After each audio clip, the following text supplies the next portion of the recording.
To Sherlock Holmes, she is always the woman. I have seldom heard him mention her under any other name. In his eyes, she eclipses and predominates the whole of her sex. It was not that he felt any emotion akin to love for Irene Adler. All emotions, and that one particularly, were abhorrent to his cold, precise, but admirably balanced mind. He was, I take it, the most perfect reasoning and observing machine that the world has seen. But as a lover, he would have placed himself in a false position. He never spoke of the softer passions, save with a gibe and a sneer. They were admirable things for the observer, excellent for drawing the veil from men's motives and actions. But for the trained reasoner to admit such intrusions into his own delicate and finely adjusted temperament was to introduce a distracting factor which might throw a doubt upon all his mental results. Grit in a sensitive instrument, or a crack in one of his own high-power lenses, would not be more disturbing than a strong emotion in a nature such as his. And yet there was but one woman to him, and that woman was the late Irene Adler of dubious and questionable memory. That, my friends, is from A Scandal in Bohemia. That is the first Sherlock Holmes short story that you'll find in the collection The Adventures of Sherlock Holmes. This was the first of the Adventures of Sherlock Holmes. The short stories, The Adventures of Sherlock Holmes, they're pretty much what put Sherlock Holmes on the map. They are what made him extremely popular. Of course, A Study in Scarlet and The Sign of Four, those two novels were released first, and they were well received, but they were not the sensation that the short stories became. So this one, the first one, A Scandal in Bohemia, was published in 1891 in the July issue of The Strand. Very popular magazine, The Strand. And in this one, Sherlock Holmes is hired by a mysterious person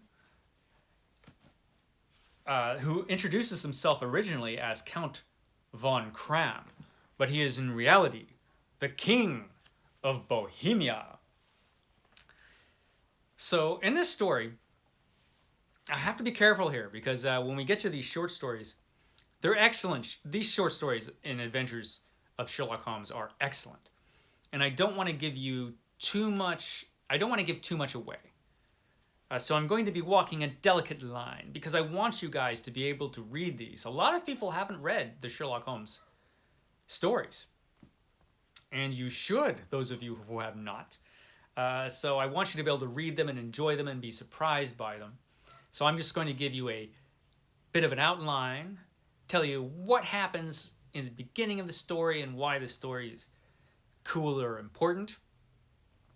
The most important thing about this short story is that Irene Adler was in it, who has become legendary among people who love Sherlock Holmes because she is the woman. Sadly, she is the late Irene Adler, so that's unfortunate. But in the beginning of this story, if you recall in the previous novel, The Sign of Four, Watson has gone off and gotten married. Bad move, Watson. You should have stuck with Sherlock Holmes. So he went off and got married. But he misses his old friend, and so he's walking by one day, and he looks up into Sherlock Holmes' window there at Baker Street, 221 Baker Street, 221B Baker Street. And he looks up in the window and he sees Sherlock Holmes, and he's got that look like there's a case going on or something like that's happening. So he says, you know, I'm going to drop in on my old friend. So he does. And he does. He's got a case coming up. And so Watson is able to stick around for the case because Sherlock Holmes loves to have Watson with him on these cases because he's Watson. So This mysterious person in a ridiculous outfit, Count von Cram, shows up.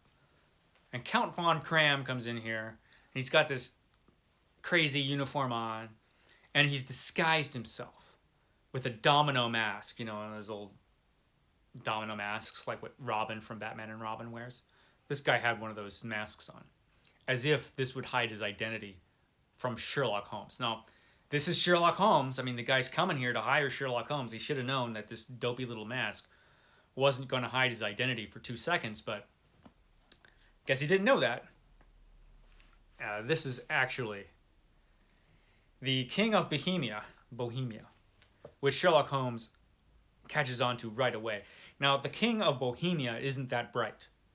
Bright enough to show up and ask Sherlock's help, but other than that, not the brightest guy around. So, this King of Bohemia here, he's going to get married very soon. He's engaged to be married. He cannot have any scandal to ruin this marriage, but that is exactly what is threatening to happen. A few years ago, this King of Bohemia had a scandalous relationship with the opera singer Irene Adler. And at the time, he had a photograph taken with Irene Adler, a photograph of the two of them together, which is bad. So he needs to get this photograph back, he figures, because he can't have any of this, he can't have this relationship come out in the open, because otherwise it'll ruin his chances with this marriage. Like I said, they can't have any scandal going on. So he actually sends somebody out to try to steal the photograph, and they are unsuccessful. So he's got to try to get this photograph back. And at some point recently, Irene Adler has pretty much said, hey, I could make this public, this photograph. So that adds fuel to the fire. He's really got to try to get this picture back. Doesn't know how to do it, though. So he's going to hire the world's greatest detective to help him out. So Irene Adler's in town, perhaps with the photograph. So Sherlock Holmes is going to come up with a plan to get this photograph back from Irene Adler, and he's going to get Watson to help him out. So the two of them go out to get this photograph back.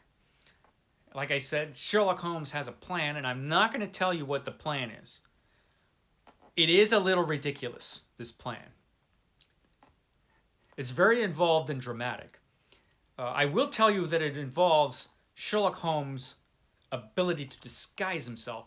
One of the things you find out about Sherlock Holmes throughout the Sherlock Holmes mysteries is that Sherlock Holmes, aside from being the world's greatest detective, is also a master of disguise. And he uses that ability in this story. The interesting thing about this story, and one of the reasons that it's interesting to me that it was like the first Sherlock Holmes story to come out, is that it does not present Sherlock Holmes in the greatest light. It does present Irene Adler in a really good light, though. She pretty much has Sherlock Holmes' number in this story. And I think that's one of the reasons why this story is so popular and why Irene Adler has been such a popular character. Since since Sir Arthur Conan Doyle has finished up writing the Adventures of Sherlock Holmes, the official canon of Sherlock Holmes. Since he stopped writing this, there have, of course, been a gazillion pastiche stories and novels. Stories and novels and films, of course, by other people continuing the adventures of Sherlock Holmes. Every kind of story you can imagine. Science fiction Sherlock Holmes stories, horror Sherlock Holmes stories, every kind of story you can have in the world. Sherlock Holmes has been in it. Sherlock Holmes has fought in the War of the Worlds. Sherlock Holmes has fought Dracula multiple times. Sherlock Holmes has gone against Jack the Ripper a couple times. You get the idea. Now, in a lot of these pastiche, non-official, non-canon adventures, uh, Irene Adler is just everywhere because she is such a great character. She only appeared in this one story officially. There's only one official canon story that she appeared in. But she's such a great character, and she is a great character. Like I said, she has Sherlock Holmes' number. She's really, really smart, this woman. And I can see why everybody wants to see more of her. And of course, you've got people speculating all the time. And the film, and the most recent, I think, Sherlock Holmes big budget movie, you know, the one that has Tony Stark in it. In that film, Irene Adler plays a main part. And like I said, no surprise. And there are a bunch of novels where Sherlock Holmes and Irene got married or lovers or whatever. Of course, that's all nonsense. I'm here to tell you. Watson was correct.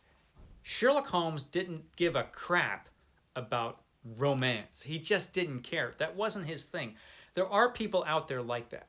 There are people who are just not interested in that kind of thing. There are. And Sherlock Holmes was one of those. He just wasn't for him. He didn't care. He admired Irene Adler. He did not love Irene Adler. I believe that is true. Of course, I can understand wanting to speculate and the fun of speculating. But really, I would take Watson at his word on this one. It is true that Sherlock Holmes proved himself to be in these stories more than just a thinking machine. He is a human being, as you will discover the further you read these stories. He was not a romantic human being, though. He never showed any signs of being one. So, that was A Scandal in Bohemia, a story that I highly recommend. So that was your Sherlock Saturday for today. And now the guy outside, my neighbor here at Stately Vaughan Manor, is making a bunch of noise, moving his garbage cans around. Doesn't even know I'm making a video. I don't know why I let him live on the estate. But I do, from the kindness of my heart. So, catch me tomorrow here at Stately Vaughan Manor when we have another thrilling and terrifying Mythos Monday, followed on Tuesday by a thrilling tag. Yeah, cool stuff coming up here at Stately Vaughan Manor. I will catch you next time.